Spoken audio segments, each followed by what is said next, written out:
It's 1907 in New York, New York. I'm Dominique Parker, member of the National Child Labor Committee. I will be interviewed by Alexis Amaguana, a reporter from News 4, about child labor laws. Coming up next is reporter Alexis with the report on child labor in 1900s. Thank you, Younji. Hi, you're watching News 4 at 4. I'm Alexis Amaguana, and I'm here with Dominique Parker today to discuss the issue of child labor in the 19th. Hi, you're watching News 4 at 4. I'm Alexis Amaguana, and I'm here with Dominique Parker to discuss the issue of child labor in the 19th century. So what exactly was child labor in the 19th century? Well, it all started in the late 1700s and the early 1800s when power-driven machines replaced hand labor for making most manufactured items. Factories began to spring up everywhere, first in England and then in the United States. The owners of these factories found a new source of labor to run their machines: children. Operating the power-driven machines did not require adult strength, and children could be hired more cheaply than adults. By the mid-1800s, child labor was a major problem. Who needed to act to solve this issue? Well, in 1986, the New York State Senate began hearings on child labor. Working children and others were called to testify. State law said that children under 15 could not work in factories, but that didn't stop many children their families needed them to earn money and seek employment at younger ages. In 1902, reformers in the New York Child Labor Committee formed.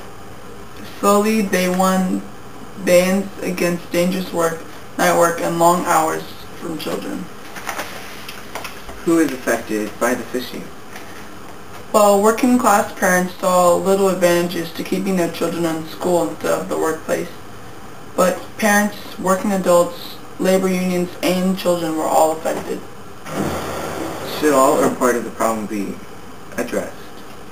This is an all-or-nothing problem, so all of the problems should be addressed. All children should be represented by laws that address child labor. Who should solve this problem? Individuals, groups, or businesses?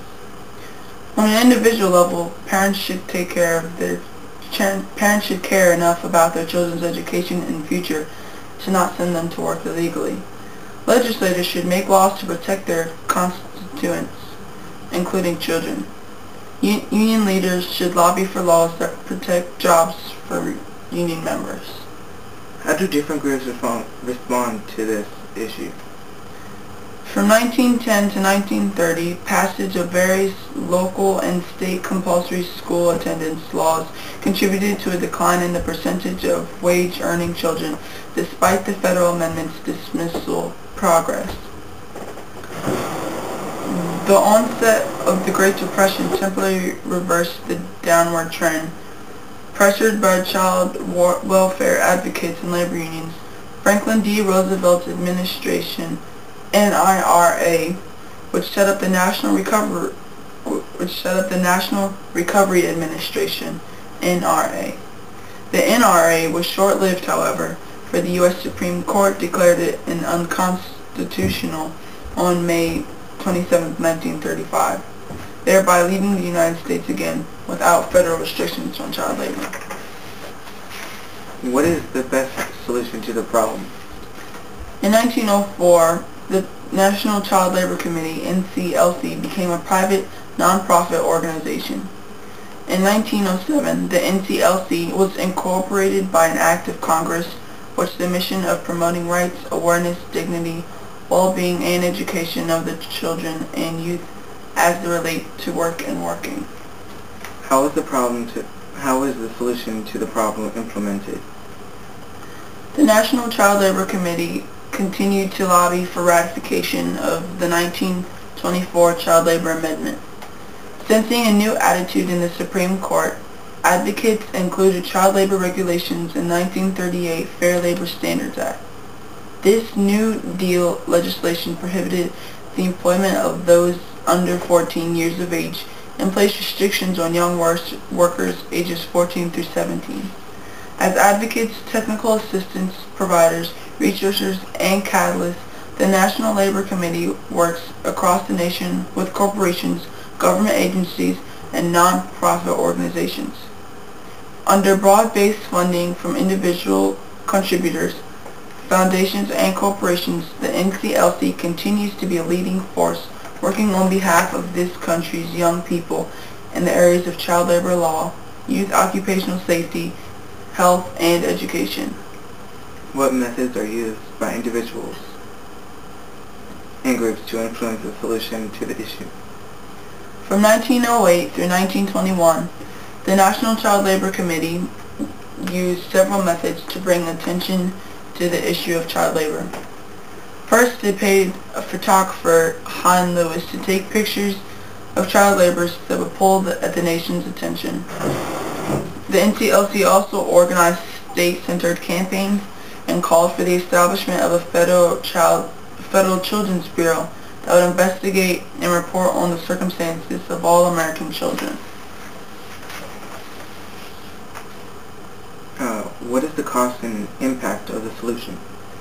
Children were perhaps the most exploited workers. Until regulations curtailed the practice, child labor was common.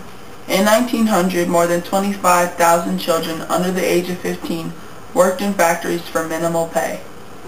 Union wages outpaced non-union wages, including child pay, by 65%. In 1900, this lead was maintained throughout the decade. Average union pay in the 1900 was 34 cents per hour, compared to the non-union pay of 15 cents per hour. It was believed that children were paid even less. By 1909, the average union pay rose to 39 cents per hour, and non-union pay was nearly 18 cents per hour. The average work week in the decade was 53 hours. Unskilled labor faced especially severe hardships for their income, would not support a family of 5, or even if they toiled 12 hours a day every day a year. How cost-effective is the solution in solving the issue? The solution to the issue of child labor is not cost-effective. This is a moral matter, not an economic issue. It costs more to employ adults and union workers, but children are protected by laws implemented through the work of the NCLC and have an opportunity to attend school, get an education, and have a brighter future. Thank you.